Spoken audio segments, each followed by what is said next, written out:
Welcome on another interesting episode of Jiroltv Weekly Review, where we give you a recap of stories that went on our blog. Please sit back and enjoy.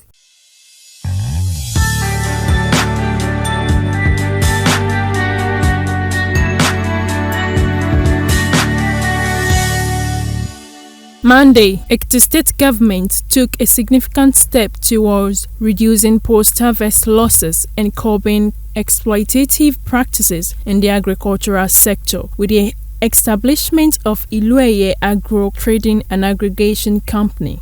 According to a statement from the State Commissioner for Agriculture and Food Security, Mr. Ebenezer Boluade, the initiative aims to eliminate the negative impact of middlemen who buy farm produce at low prices and hoard them for resale at inflated rates. The newly established company will oversee the direct buyback of key commodities, including rice paddy, beans, maize, garri, and palm oil from farmers across the state. Boluade described the project as a critical component of Governor Biodun Oyebanji's administration commitment to creating a sustainable food system and enhancing food security. To support this effort, the government has invested heavily in renovating and constructing state-of-the-art warehouses and storage facilities to ensure the safe preservation of agricultural produce. Ekiti State Commissioner for Women Affairs and Social Development, Mrs. Olapeju Babafemi, on Monday called on staff of the ministry to redouble their effort and demonstrate increased commitment to their duties in 2025. Babafemi emphasized that the hard work and professionalism are vital for enhanced service delivery and to effectively complement the people-oriented policies of administration of Governor Biodun Abayomi Oyebanji. Speaking during the maiden meeting of the management and staff of the ministry in 2025, Babafemi urged staff of the ministry to continue to make meaningful contributions to the shared prosperity agenda of Governor Oyebanji's administration in the new year. Pastor Boluwaji Bamigboye of the All Christian Church, Balemon, Ado-Ekiti, urged Christians to cultivate the habit of praising God in every circumstance, regardless of life's challenges. Speaking during a Thanksgiving service to mark the first Sunday of the year, Pastor Bamigboye emphasized the spiritual power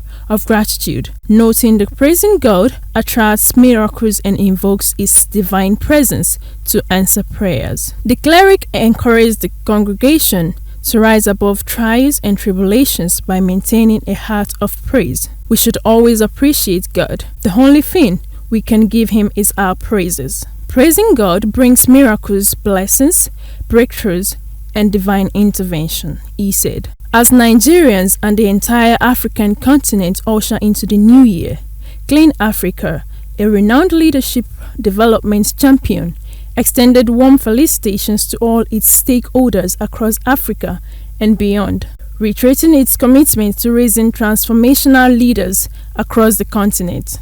In a statement issued by its founder and executive director, Dr. Jimlas Okpeyemi Ogunshakin, the organization thanks stakeholders, partners, and alumni of the organization for their support in 2024. Dr. Ogunshakin also announced that the Cohort 4 Leadership Program graduation ceremony will take place on Saturday, 18th January 2024, marking another milestone in the NGO's mission to nurture young leaders for Africa's development. He noted that the leadership program, which has empowered hundreds of youths across Nigeria and Africa, remains a veritable self-discovery platform for many aspiring leaders. Tuesday, Ekiti State Governor Mr. Biodun Oyebanji expressed appreciation to friends, family members, dignitaries, and national leaders that graced the wedding ceremony of his daughter Toluwanimi and her husband Ayodeji Akinyemi in Ibadan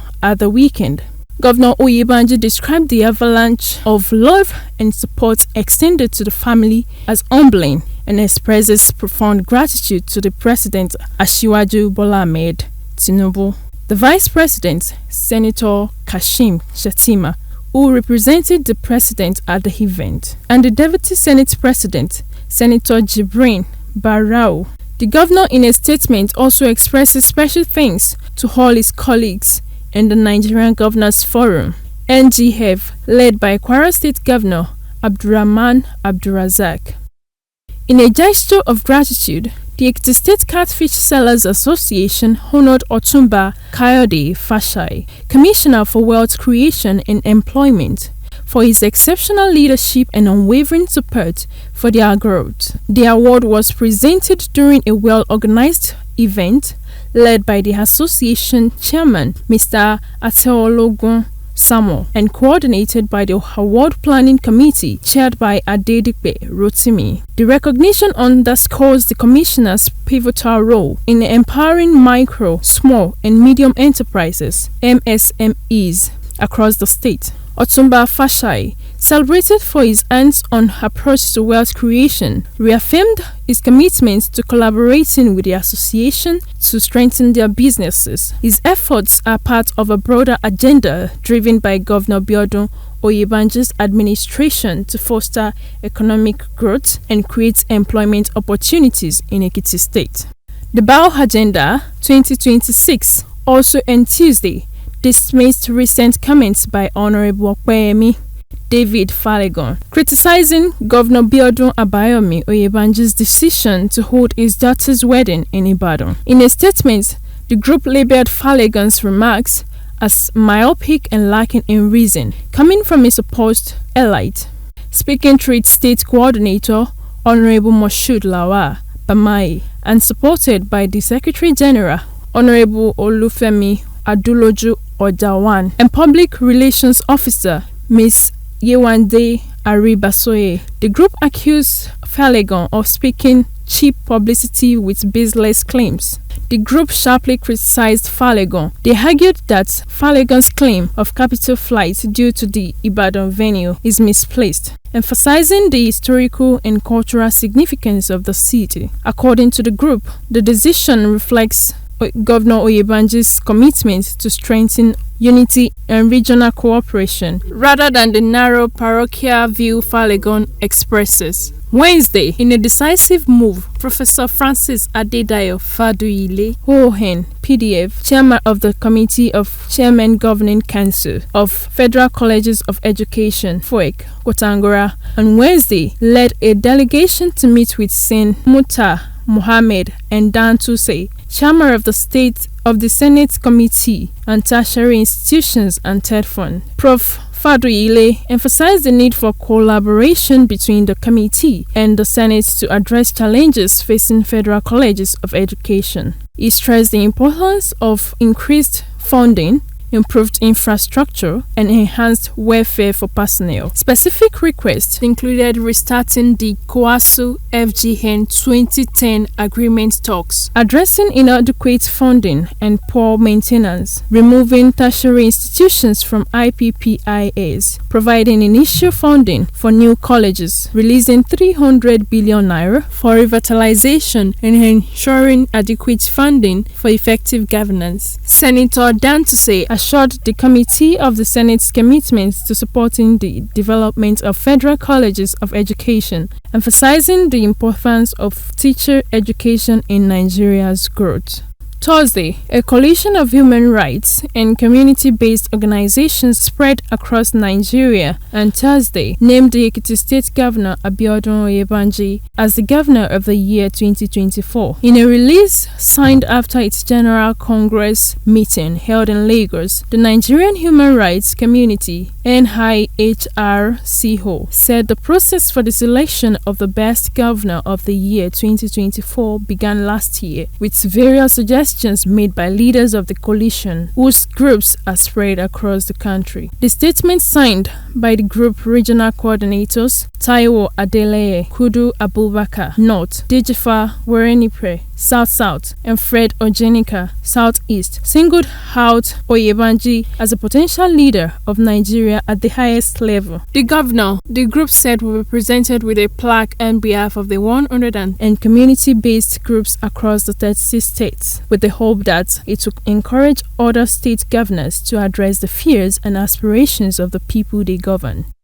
In a ferry rebuttal, the BAU Agenda 2026 group, through its state coordinator, Honorable Moshood Lawa Bamai, Secretary General, Honorable Olufemi Aduloju Ojawan, and Public Relations Officer, Ms. Yewande Aribasoye, has dismissed recent claims made by PDP chieftain Honorable Wole Akindele as baseless and misleading. The group criticized Akindele's assertions that the APC government under Governor Biodun Oyebanji has inflicted economic hardships on Ekiti State. They described these claims as gross exaggerations and clear distortions of facts. According to the group, Ekiti has witnessed significant strides in infrastructure development, healthcare, and education under Oyebanji's leadership, positively impacting the lives of its citizens. Akindele's attempt to downplay these achievements by attributing all visible development to past PDP administrations was labeled